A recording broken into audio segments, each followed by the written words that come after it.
செங்கல்பட்டு மாவட்டம் திருக்கழுக்குன்றம் பகுதியில் அமைந்துள்ள அருள்மிகு வாளை சாமுண்டீஸ்வரி திருக்கோயிலில் 31ஆம் ஆண்டு 1008 பால்குட விழா மற்றும் சடல் குத்தும் விழா வெகு விமரிசையாக நடைபெற்றது. வாளை சாமுண்டீஸ்வரி கோவிலில் ஆண்டுதோறும் சித்திரை மாத அமாவாசை அன்று 1008 பால்குட விழா மற்றும் சடல் குத்தும் விழா நடைபெறுவது வழக்கம். அதேபோன்று இந்த வருடம் 31ஆம் ஆண்டு நடைபெற்ற பால்குட விழாவில் அப்பகுதி மக்கள் கடந்த சில தினங்களுக்கு முன்பு வாளை சாமுண்டீஸ்வரி அம்மனுக்கு மாலை அணிந்து காப்பு கட்டி விரதம் இருந்தனர். அதனைத் தொடர்ந்து விரதம் இருந்த பக்தர்கள் திருக்கழுக்குன்றம் சங்க தீர்த்த குளத்திலிருந்து 1008 பால்குடம் எடுத்தனர்.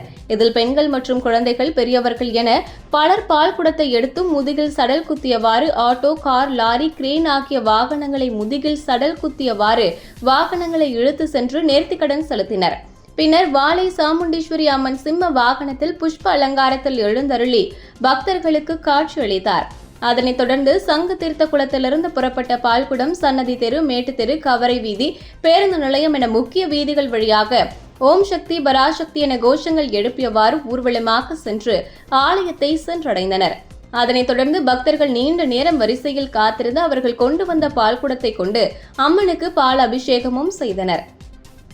இதில் திரளான பக்தர்கள் மற்றும் பொதுமக்கள் கலந்து கொண்டு சாமி தரிசனம் செய்தனர். அதனைத் தொடர்ந்து பக்தர்களுக்கு அன்னதானமும் வழங்கப்பட்டது.